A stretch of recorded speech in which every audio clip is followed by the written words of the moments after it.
This is the Sony ZV-1. This camera is primarily made for vlogging, but I was kind of curious to find out how would this work for studio portrait photography. In this video, we're gonna take a look at just that. I'm gonna take the ZV-1, pair it up with some of my studio flashes, and we're gonna see what we end up with.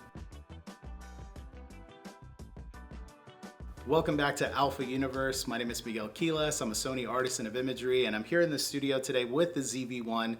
And let's kind of break down this setup that I have here. So I'm going to be using the Profoto D2. This is my studio strobe that I use all the time for my studio sessions. And I have it going through a Westcott beauty dish. This beauty dish really gives like a really nice, soft, clean, even light. Which is great for portraiture. So if you're looking to do something in the studio and you want like a nice, clean, soft light, the combination of something like a Profoto D2 with this beauty dish is really nice. Triggering it with the Profoto Air remote. All of this stuff is all the same stuff that I would be using if I was using one of my mirrorless cameras like my Alpha 1 or my Alpha 7R4. So everything that I'm doing is going to be the same, except I'm using a vlogging camera. And it's a very impressive camera. It's got a built-in 24 to 70 millimeter lens, but just the form factor feels really nice in the hand. I have a cage on this as well to just give the grip a little bit more grip, a little bit more surface area for me to hold onto the camera so that it feels like a proper studio camera. And so that's the setup that we're using. Let's start talking about our settings. So the settings for these are going to be, again, very similar to what I would be using if I was shooting with my mirrorless cameras. So I'm at an aperture of f8, ISO of 125, and my shutter speed at 1/160. These settings that are dialed into this camera are what takes care of this ambient light that's in the studio. So the goal with these settings, before I even turn on my flash, is to underexpose the light that's in the room. The reason for that is I really only want to light Juliana with this one light, okay? So in order to do that, I have to get rid of all of the light that you're seeing that's lighting me right now, which is basically overhead LEDs, and I have a large softbox here that's lighting me, which is just for the purposes of this video. So f8, 125 for the ISO, and 1/160 for the shutter speed basically gives you a completely dark image.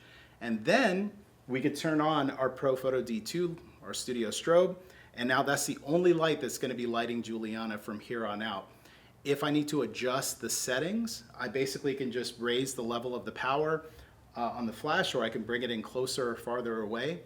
And if I adjust the aperture, it kind of does the same thing. So if it's too dark, basically just open up the aperture, that will make it a little bit brighter. Or if I close it down, let's say going from f8 to f11, that's going to make the flash power appear to be a little bit less. So if it's too bright, go up in my aperture, or just take the power level on the flash and just dial it down. So super simple. Let's start shooting.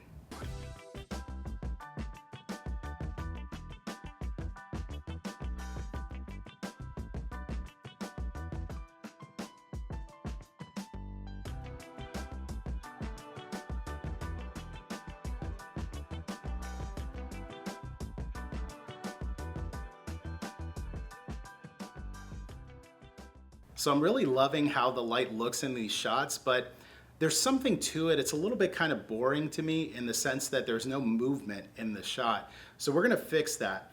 I have a fan here that is adjustable, and the goal of this is really just to pick up Juliana's hair, kind of move it around in a natural type of way. This is gonna add a little bit of motion, a little bit of interest to these shots. Let's see what that looks like.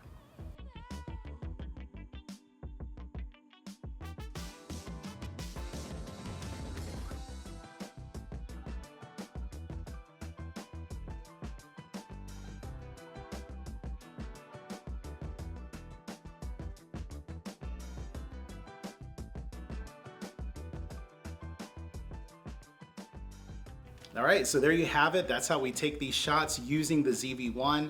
I really love the form factor, how small and compact, and also just the quality that I'm able to get from a pocketable size camera.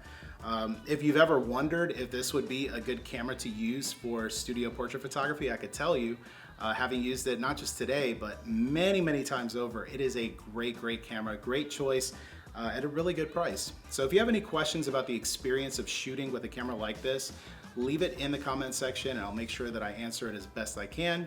While you're here, make sure you like this video, subscribe to the Alpha Universe channel, because we have new videos coming out literally all the time, like every single week. So if you want to learn more about photography, be sure to click on the video that you see here on the screen, and I'll see you there.